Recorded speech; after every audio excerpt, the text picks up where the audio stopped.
is on monetary graft and kickbacks. And may I call on Vice Mayor Attorney Harold Respicio to discuss this.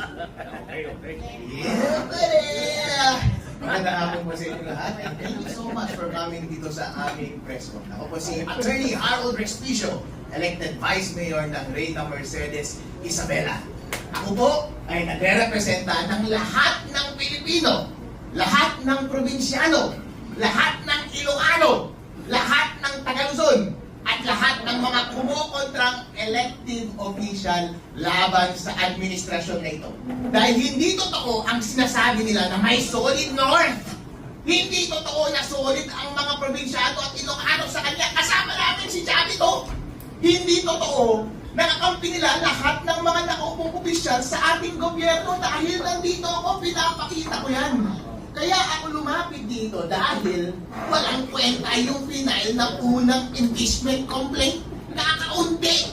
Diskarte nila yun para wala nang maayos na kumandar na impeachment complaint. Kaya nung nakita ko na yung mga may track record na successful impeachment, mga successful endorser, number one na political lawyer sa ating bansa at napakakapal na papeles at napakakapal na ebidensya.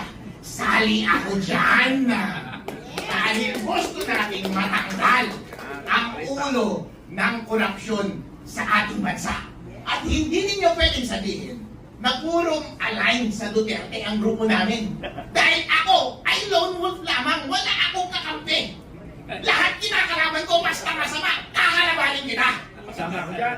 Kaya nandito ako para patunayan na merong totoong nangyaring graft and corruption. Ito po ang discussion namin sa aming complaint. Naniniwala ba tayo, meron pa bang doubt na merong malawakang nangyari na nakawan dito sa ating bansa? Inamin na nila, hindi ba? At inamin na rin nila, alam na rin natin na ang grupo nila ang nagnakaw. Si Saldi, si Romualdez, at si BBM. Ang problema na lang ngayon ay nagtuturuan sila! Sino? Ngayon, kung nasa korte tayo ngayon, ang question na lang ay yung credibility. Ang credibility ba ni Saldi versus yung credibility ni BBM? Ngayon, ano ang credibility ni Saldi? Kinenta niya na lahat yung modus. Yung unprogrammed appropriations, yun ang paraan. Ang pagnanakaw sa budget ng PhilHealth. Nagkasakit si Congressman Jing Paras. Hindi na siya makakakuha ng benefits sa PhilHealth. Yung aking bangko kapag nabankrupt, wala na akong makukuhang pera dahil kinuha na nila yung pera sa PDIC. Kwento na ni Saldi lahat ng kanilang paraan specific. Nagde-deliver ng mali-maleta sa Malacanang, sa Pods Park, 2 billion. Ayun no, ang daming pera. Bilyong-bilyong sa laki ang dinideliver amongst them. Yun yung isang sign ng credibility. Ngayon, tingnan natin yung isang sign ng credibility. Anong sagot? AI. What? AI daw. Kung ikaw ang husgado, sino ang paniniwalaan mo? Yung kasama sa conspiracy na tinuturo nila ang bawat isa? O yung nagpapalusot na mastermind?